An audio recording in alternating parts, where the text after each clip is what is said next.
Good to see you guys all again. This is my chapter 2, section 3 PowerPoint presentation that you will be taking. Okay, so on this first slide here, you have your objective, the dates, the date at the top of the page. Make sure you write down those on your page 79. The objective is to describe the chemical properties that affect all living things. And the question of today is to explain why carbon is the basis for life on this planet. Make sure you look at page 44, second paragraph, and you will have your answer. In addition, you have here a table of contents. You may not have a whole table of contents yet. That goes all the way to 78 or 81. I'm sorry. I believe the one you have it only goes up to 75. So you either will have a new one or you should write the rest of it on the new one that you will receive. So, okay, so this new section is it's unit 2 is cell biology. We're chapter 2, the chemistry of life. We're going to write these on pages 81 through 82. The EQ for this section of particular notes is what are the functions of each of the four groups of macromolecules? Carbon. Carbon is an atom that has four valence electrons. What that means on the first picture here that comes up is that it has six total electrons. Four of them are on the outside because the first ring gets filled up with two electrons, as you can see there in the picture. And on the outside, it has four. We call that four valence electrons. In other words, in order to become noble gas-like or to have the properties of a normal gas, kind of, it either needs to either one lose four electrons to give it two valence electrons, which would be a perfect configuration for a noble gas, or it can gain four electrons or accept four electrons and become a C4 ion. And then it would have eight electrons, which would be enough to make the outside shell, the valence shell, filled from the second shell. So if you have an eight electron configuration on the outside, you're perfect, or it can have a two electron configuration on the inside to be perfect. But as it stands all by itself, carbon naturally has four empty spaces on the valence shell or on its outside shell, so it can accept four electrons. On the bottom of the page here, you can see configurations of carbon. Carbon in nature tries to bind to all these different things, even to each other. On the left, the rings, you can see how carbon forms rings. The last one here that pops up, it's those rings that are basically, that's the structure of diamonds. When carbons align themselves perfectly, like that, they actually form diamonds. The other configurations are different things here, and you can see how carbon kind of comes together. And this is exactly why we study carbon so much, because we are carbon-based life forms, because carbon is able to basically bind in so many different ways. Okay, macromolecules. Okay, we were talking about carbon and its ability to bind just now. So basically, carbon is because carbon can bind in to nearly every other atom, and it likes to kind of come together and form very good bonds with other things because it needs four electrons. It can bind to things that have either a lot extra electrons, and so it's able to basically act like glue for basically everything that's alive on this planet. And because of that, it's able to make these things called macromolecules. And what the prefix macro is big or giant. So macromolecules are giant molecules made from thousands of smaller molecules found in living cells. So a macromolecule is what we call these giant molecules made out of carbon that is just stuck together with different things attached to it. So here you have a couple of examples of macromolecule or giant molecules made from little pieces. I like to describe macromolecules as like if you ever go to the Lego store by Disneyland, these giant like there's a giant Hulk and there's an airplane and there's all these things made out of Legos, like giant big ones. And you put Legos together and those produce these giant things. Well, macromolecules are made the same way. You make these giant molecules such as living organisms and you and me from little tiny pieces.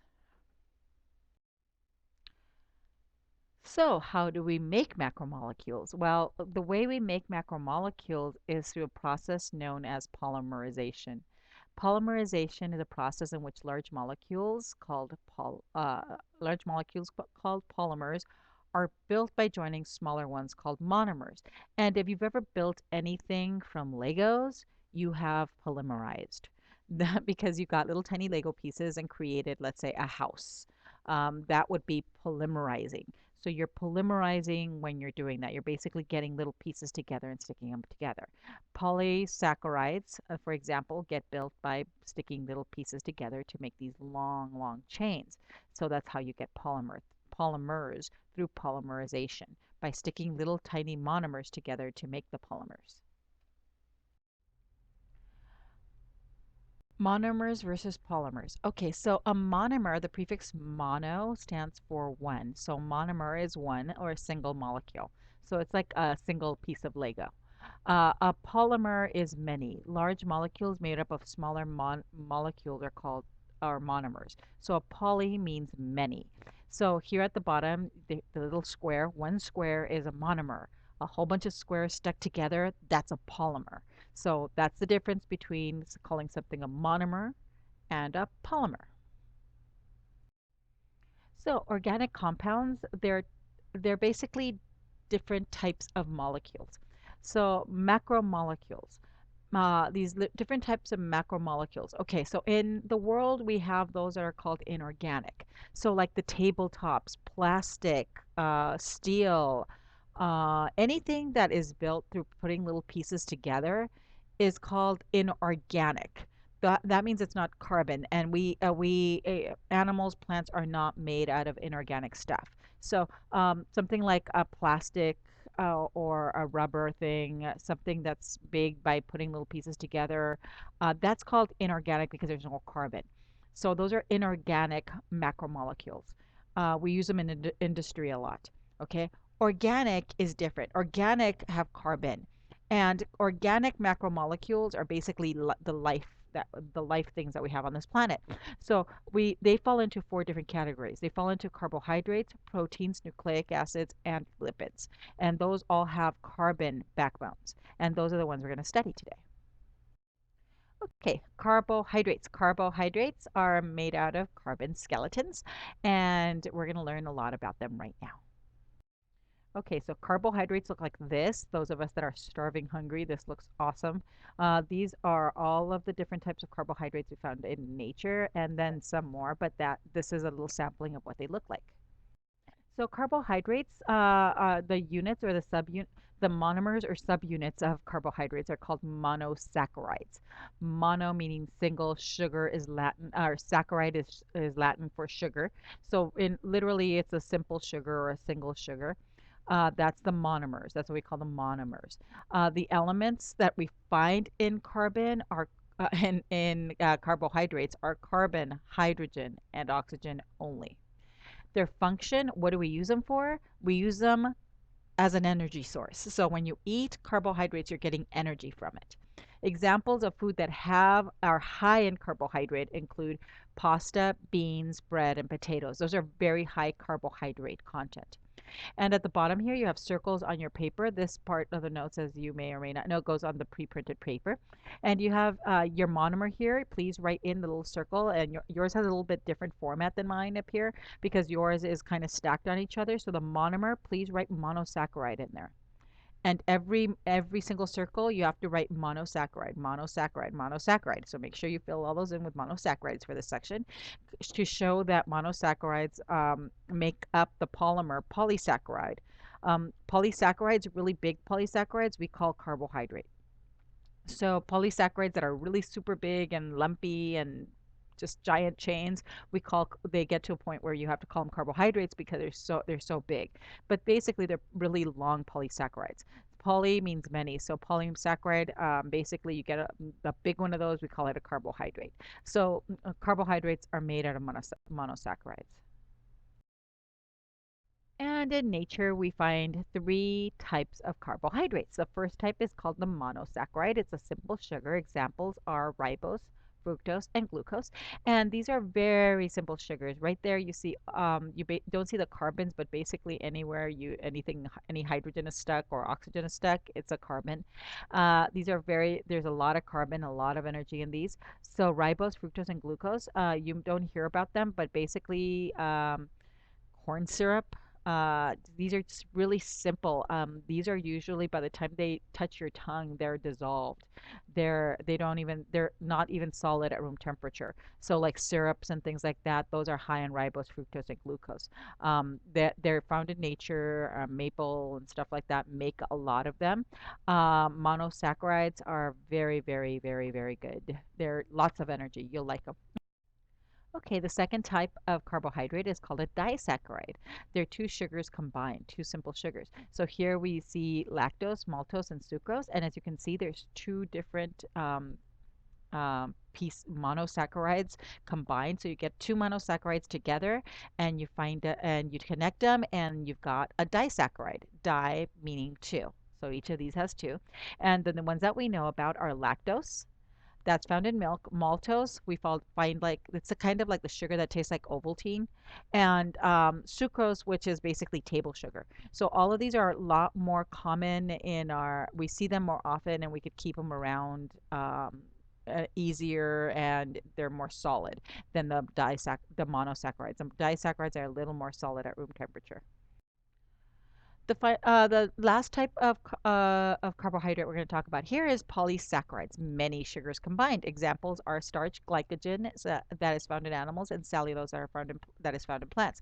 Starch you can think about as that pulpy stuff inside of an apple, the white part of the apple, the inside of a cucumber, the pulpy part of the cucumber, um, that the potato, that's starch. Glycogen is found in animal meat.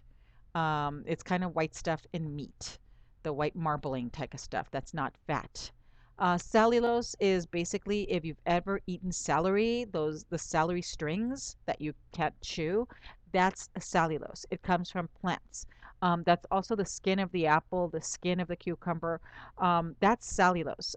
It can get stuck in your teeth and you have to kind of pull it out. That sticks. It's not digestible. You can eat it, and when it gets mixed and you chew it, it goes into your digestive system and allows you to digest your food very nicely. So everything kind of goes very smoothly down. It's think of it as your digestive system as slip and slide, and when there's no water, everything goes really slowly and there's nothing to slip on. So cellulose basically gets in there and makes it really slippery in there, or kind of slippery, just slippery enough.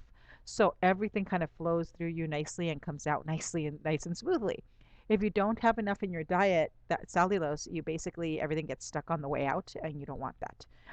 So cellulose helps everything like run smoothly through your digestive system. But cellulose cannot be fully digested. So it just goes right through you, which actually helps you get the other stuff out, which is nice. Um, so cellulose is also known as fiber in our diet. So cellulose is actually a fiber. Okay, the second type of macromolecule we're going to talk about today is called a protein, and this is four different types of proteins here. Once again, what you can see here is carbon, oxygen, and hydrogen, just like the carbohydrates, but you've got this extra nitrogen there. So that's a new one for proteins. Protein looks like this. We've got eggs, we've got fish, we've got grains, we've got cheese, we've got meat of various kinds. Though this is protein. Okay, so the protein monomers are called amino acids. The elements in protein are carbon, hydrogen, oxygen, and nitrogen.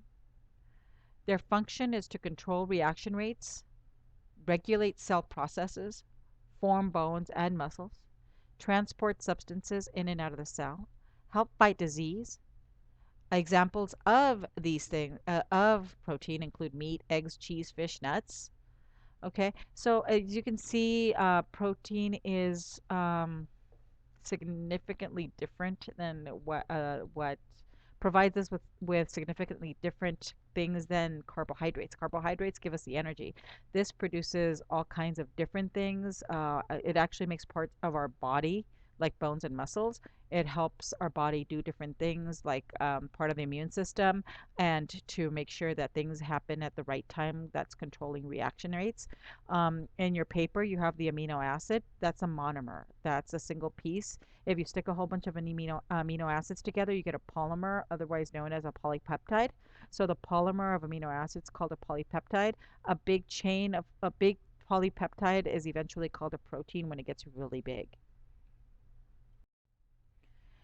So, protein, as you can see here, is made up of all kinds of amino acids, and here's a polypeptide because it's made out of hundreds of amino acids, as you can see here in this chain.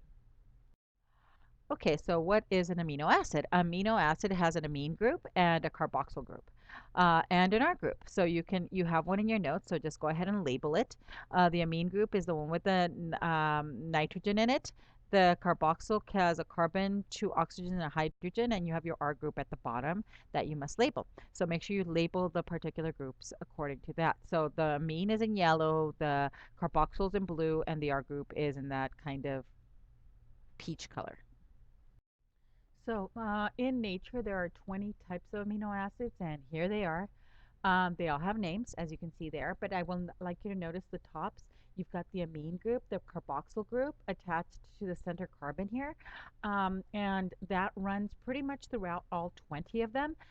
There's a couple of deviations, like proline here has a carbon ring right there that kind of throws it off a little bit, but pretty much all the rest of the amino acids, as you can see there, and you can see all the blue parts, those are all the R groups. Notice how the R groups are the only thing really that changes between one amino acid and the next. And everything in this planet that has made it has proteins, including like the color of your eyes, your skin color, your actual skin. Those are all proteins, and every single one, the only difference is made out of the same 20 amino acids. The only difference is how they combine. So these are four different amino acids here. We've got glycine, alanine, valine, and leucine. And you can see glycine here has just a hydrogen, while alanine number three here sorry, alanine number two has the methyl group. It's CH3, right, hanging. That's its R group. And here we have valine, which has this configuration, two methyl groups and a hydrogen attached to the carbon. And here we got leucine, which has the methyl groups also, which is CH3s, a hydrogen, and then another carbon with two hydrogens attached to it. So that's the R group. So these are four of the different of the 20 types of amino acids. By the way, a very popular test question that you will always find is how many amino acids are found in nature? And the answer is 20. Make sure you make that note in your notes. Okay, so this is the first part of the macromolecules notes that we're going to take. We will be performing part of the activity at this point. So you're going to be coloring the sheet and then of macromolecules that I'm going to give you, the building macromolecules activity. You're going to be coloring it and then cutting it out, and we're going to put it together to create carbohydrates and proteins. So that's going to be our next step. We will also be talking more about proteins and how a particular type of protein in the next section that's called enzyme. So that's going to be on next time.